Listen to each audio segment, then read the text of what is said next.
Hello everyone and welcome back to the Media Space. My name's Nick van der Weyer, I'm the founder here. And today we're doing a quick bonus episode where I can introduce you to my friend Oliver Boyle. Welcome, Oliver. Hi. How you doing? How are you, Nick? So I know you because I'm neighbours with your dad, but Yes. we've also chatted a lot about the stuff that you're doing as a journalist. Yeah. So how would you describe yourself to someone if they were meeting you for the first time? Yeah. Well, I mean, as a journalist, I'm now the Home Affairs editor of GB Politics on Twitter, which is, I believe, now nearing the 10th biggest aggregator of British politics online. So that's very exciting. I also do stuff. I'm originally from Leicester, so I do stuff regionally in Leicester and Leicestershire. I'm also a volunteers communications officer with the SDP. So I do all sorts. I love history. I love politics, as you well know. We're always having a natter, aren't we? Yeah. I'm very much into all sorts of stuff, all sorts of economics, politics, history. So what point would you say you're at your career? Because I think, did I hear you're going to be starting a degree at some point? Yeah. So I've just concluded 2 years of studying journalism at college. Before that, I was doing a year of doing agricultural college, and now I'm embarking on doing my bachelor's in multimedia and broadcast journalism. So so I really do appreciate being able to come on here. Perfect. Well, that's exactly that's why it's great to have you here, because the vision for the media space is a place where people can learn, collaborate, come up with these things. And even just in the little conversations we were having off camera just before now, I could see there was a lot of insight that you were already offering. And we were talking about editorial policies and what's appropriate to have on and stuff like that. So it was really interesting to talk to you about that. You mentioned doing some stuff up in Leicester. Could you tell us a bit more about that? What have you done? What did you do up there? Yeah. So I've done bits and pieces. I've done profiles on people. I've done historical features. I've written copy and photograph for things like protests, armed police raids, election counts, hustings, this sort of thing. All sorts. I've slowly been building up my toolkit with different writing skills and photography and video editing. Can people find that stuff out there? Yes. Yeah. oliverboyle.substack.com. I've got some stuff on there. Also, at Ollie Boyle Journo on X. But some of that stuff has been published as well, though, wasn't it, locally? Yeah. Yeah. I've got bylines in almost every publication in Leicestershire now. So give us some names. Leicester Gazette, Leicester Mercury, most famous among them. Hinckley Times. The Hinckley Free Press, Music in Leicester magazine. So I've also done some gig and concert reviews, which are very fun, especially when you get paid in pint tokens and a free dinner. So I've done all sorts with that. So what gigs have you covered? Gigs. So a lot of them. There's a main sort of collection in Leicester of venues. You have Big Difference, Duffy's Bar, Firebug, and it's normally those ones sorts of gigs where some of them are sort of £5 on door, I'll pay what you want, and this sort of thing. But no matter the price, normally we go in there for free and we photograph, and we then go out in the beer garden and do an interview or get a few quotes off the bands. On camera or? Yeah, on camera. Done all sorts like that. It's a lot of fun. The music scene in Leicester is really good. I write about them both just to, at least once a month I'm down at a gig in City Centre. Even if I'm not writing about it, we've got a great music scene. That's really interesting because it's in my mind because literally the last couple of days, and I'm just in post-production on a podcast about Gosport's music scene. So a good friend of mine, Charlie Fletcher, came in and we're calling it Gosport Spotlight, or G-Spot for short. And the idea is that we bring people in and talk about the music scene. Maybe they're an aspiring musician or they want to talk about a venue or a gig or things like that. And so I think that's why I wanted to kind of ask you about that. And I wonder if it's something that I could get going in the Gosport area, if there's, it's an ask out there to anyone watching. If you're inspired by what Oliver's been doing and you want to maybe get involved, I think that would be a really cool thing, just to kind of talk about the music scene and stuff like that. But I guess I want to go across now to, I know you've also, and you mentioned being like an editor for a political stuff as well. Yeah. And so is that kind of a big passion of yours? Yeah. I mean, that's very much what I want to be doing and what I want to continue in university and after. Communicating policy is mainly what we're doing at the moment, and slowly developing those skills. But very, very quickly on concert reviews, yeah, I mean, it's a great thing to do. It's great fun if you enjoy going to gigs already, and also it's very helpful for the community, especially in places like Leicester and Gosport. I'm sure with sort of hit business rates and these pubs and venues finding it more and more difficult as time goes on to stay open, throwing gigs on. A lot of them have resorted to keep on throwing gigs and to get punters through the door and to keep selling their great beer. So that you're really saying contributes is to it. It's the events and gigs are seen as a way of just making venues more profitable and keeping things going. Yeah, I mean, especially when they throw them during the week, and getting people through the door during a weekday really seems like the best strategy at the moment for local venues, especially in a place like Gosport, where it's a town and there's and with a slightly older population, especially where you and my father live, just outside of it. In Leon Solent. Yeah, in Leon Solent.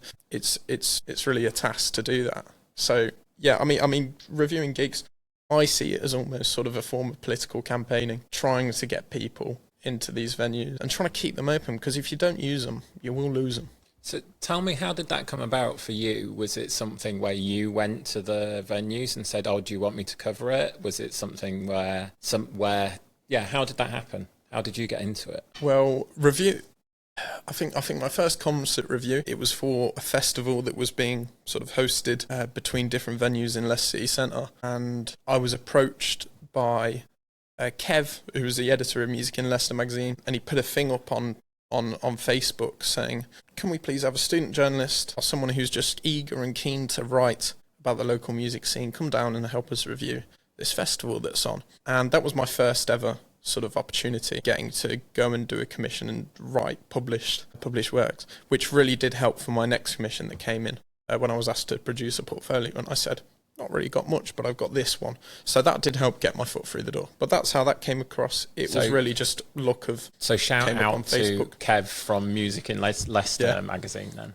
Because that's the key question for me, is that I guess if me and other people in Gosport wanted to engender that kind of thing, it sounds like that's the point that we need to get to, where we've got a platform for young student journalists, as you put it.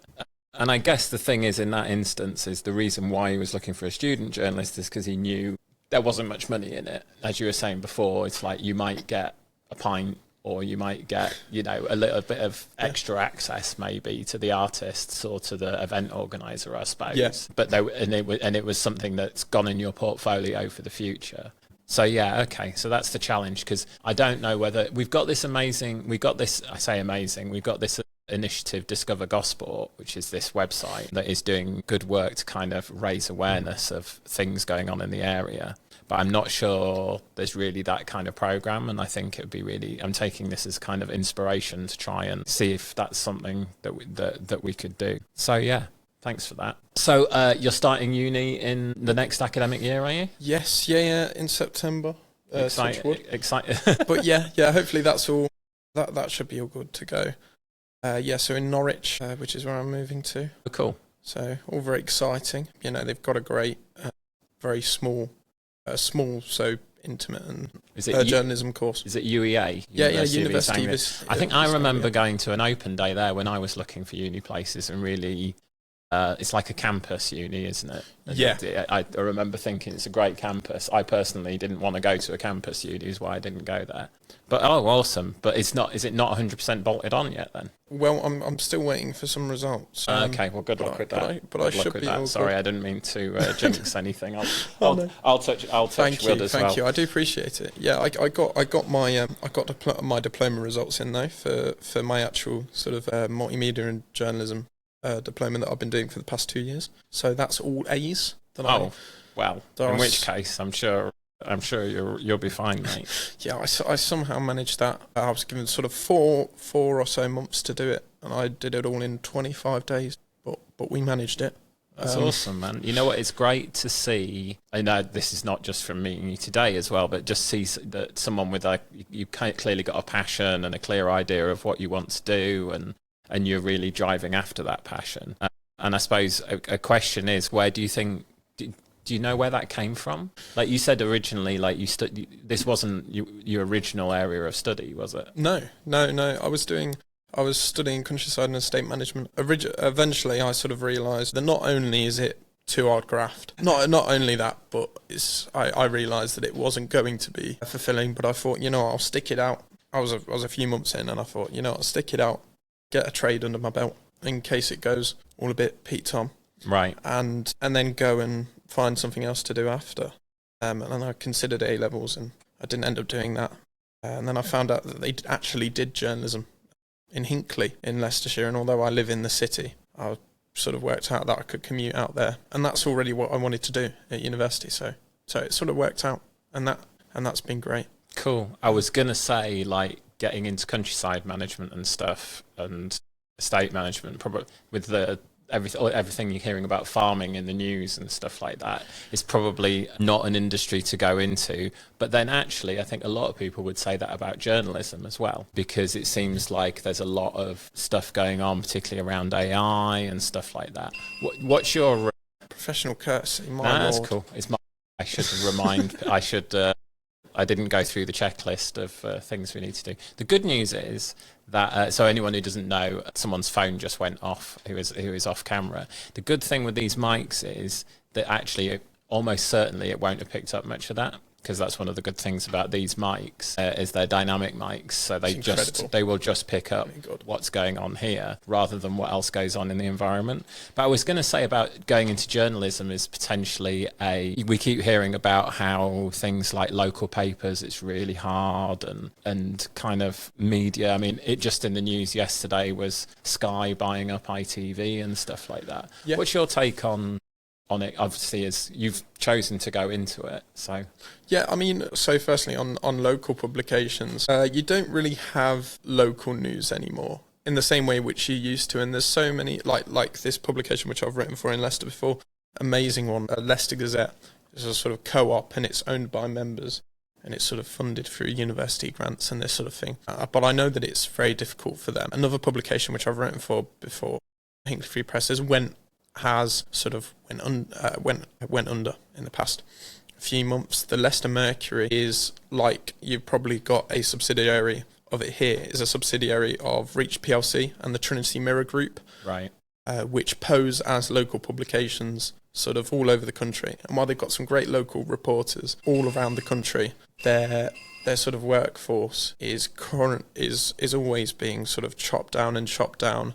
And they're running sort of skeleton crews all around the nation, and most of the actual output of these local publications is actually just stories from their national sort of sister papers. So local journalism and regional journalism is a shell of what it once was, and it's consistently becoming a business model which is unsustainable. But national journalism, we hear of all these different job cuts, and with my chapel, with the National Union of Journalism, not my chapel, rather my branch, you get chapel reports in every week, and it's always ITV's cutting this amount of people, BBC's cutting this amount of people, Reach PLC have just cut 480 reporters across the nation, this sort of stuff. So it's getting smaller and smaller, but different parts of, like, broadcast journalism might be getting bigger. So it's sort of, the window is changing on what journalism in this country actually looks like. The circulation in all different papers, whether they be local or national, are sort of a tenth of what they used to be. So I really like the media space, because this is where we're sat here with the microphones and the camera and what have you in this studio. This is what it's going to become. So I think you probably are ahead of the curve. Thanks. In some ways, it feels like I'm running to catch up, because I was looking at it, and podcasting is a medium that's been around for like over 20 years now. As long as there's been like the Apple iPhone and stuff like that, there's been podcasting. But I certainly do believe that it's getting us there. And also, when it comes to that world of AI, I use AI in my workflow. So it helps me with editing and getting stuff out onto social media and stuff. But I do think that at the core of it is people and people's communications and people's stories. That's always going to have a place. And I suppose when it comes to that, my response to your stuff about local journalism and stuff, what do you think about things like the effect of social media, though, right? Because you've talked about being an editor of something on Twitter. It's how you found out about the student journalism writing on gigs with social media as well. So what do you think about social media as a vehicle for journalism? Both a detriment and a massive, massive aid. An incredible tool. Like with GB Politics, I mean, we've risen in the past few months to now 100,000 followers. I think it was a week or two ago. Using sort of a short sort of tweet and paragraph or two long sort of snippets of stories, and then linking them to the actual articles, or linking them to sort of whatever's on our website about it. That's how you get people in the door. People are less and less sort of going to legacy media outlets and sort of dedicated websites to go and check for news. It's what people's whole worldview and people's whole understanding of current affairs and these really nuanced topics is now sort of constructed from odd and miscellaneous sort of blocks of information which they get from their algorithms, and these algorithms which are specifically tailored to themselves and their prejudices. So it's really dangerous, but for someone in the industry, it's also really useful for how we communicate. And also, now volunteering and working in communications, it's an incredible aid for us as well, of how you actually get a campaign and a messaging through. But it's not going away. At the end of the day, it's not going away, and there's not much you can do about it. Yeah, I think the podcasts and the online content that I really love is the stuff that has journalistic integrity a lot of the time. And my concern a lot of the time is that a lot of content out there doesn't necessarily have journalistic integrity at the moment.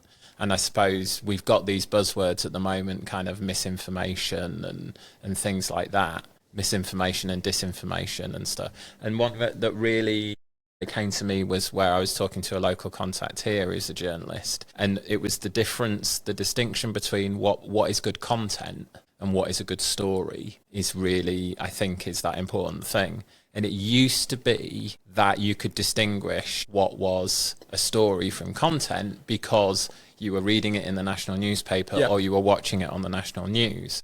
And now, as you say, the stats are so many people are getting their news from social media. It's become so much harder to distinguish between what's the truth and not. And that's another buzzword, isn't it? We're living in a post-truth society. But I just wanted to applaud you, actually, because I think that given that context, and obviously hearing you speak, you understand a lot about that. And I suppose what I hear in what you're saying about journalist is a commitment to that truth, to that, to finding out what's really going on. Yeah. I mean, people, it's sort of the wheat from the chaff. People are seeing all of the wheat. They're seeing the thrust of all these different stories. As you said, the stories from the content. And not only that, you also need the context of whatever else is going on in the news cycle. And people are going to continue now to only see the wheat of what's going on. But to tell stories in their whole and in their truth is what I continually strive to do. I end up writing copies for these articles, and it's like, oh yeah, well, this needs to be out on the website in the next 2 hours. All right, yeah, give me an extra 5 minutes. I'm on the. And then I was like, you were only meant to do 200 words. I was like, yeah, well, I'm on 800, and we need the context for this. Well, that's the job, isn't it? I suppose that's you write, and then editors edit. Editing is often shortening, isn't it? But yes, I think that's what it is. Yeah. Personally, I think, and I come at this from the opposite side to you, because I'm a marketer in trade, but I'd still call myself a copywriter. But certainly, my approach to that is sometimes I think I need the long draft in order to cut down to the core message. Yeah. And I don't know what that 200-word version is going to be until I've written the 800-word version. Yeah, I mean, that's why you have the non-linear narrative of sort of all good copy should be able to be cut from the bottom. So you start with the thrust of what's going on, then you slowly go backwards and tell people all the context. That used to be really good when everything was printed and you had to fit this big story into a 300 word block in the corner. But now maybe the digital sort of revolution of news does actually allow for maybe more context in that way, because you're not working to sort of constrictive page layouts. I was going to say, actually, I think it's exactly the same, because really, if you're doing a YouTube video or you're doing a social media reel, you put the hook right at the front, right? You put something to grab people's attention. And that's a different way to approach it than the journalistic thing that you're talking about, is get the key message at the beginning, the key thing you want to take away. But it's almost like, to me, when I heard you say that, it's like recognizing people's attention spans have always been small. Like, there's the thing of, to sell your newspaper and to really get the message across, it was front page above the fold, right? Yeah. So it's like, how do you still get that? So anyway, I think that's all we've got time for, because this was just a short recording. No, that's cool. But that, to me, that is also the beautiful thing about this podcasting medium, is it allows people to have these conversations. I'm only mainly drawing it to a close because Cosmo here has got a vet's appointment. But thank you very much for joining us today, Oliver Boyle. Thank you, I appreciate it. Plug your socials again. Yep. So Oliver Boyle .substack.com if you want to read long things about things which aren't very interesting, and then Ollie Boyle Journo on Twitter. That's OLLY Boyle. OLLY. Yes. Okay. Yep. Cool. Yeah, some pretentious like that. And then got to have a way of spelling it. And then Oliver Boyle on, I don't know, LinkedIn. Awesome. Well, good luck with your continuing career as a journalism, Oliver, and I hope you'll come back and tell us more about it, and maybe come in and host a podcast or something. Yeah. Well, I love what you're doing here. I love that this media space is sort of in the community and accessible, and I love what you're trying to do here. So yeah, I'm more than happy to come down and help and contribute. Awesome. Thank you very much, and that's a good note to end on. So if there's anyone out there that feels inspired by Oliver and wants to get involved in telling stories or creating content, depending on what language we're using, please do get in touch. This is what the media space is about, and I'd love to welcome more and more people here. But goodbye for now, and see you on a future episode. See ya.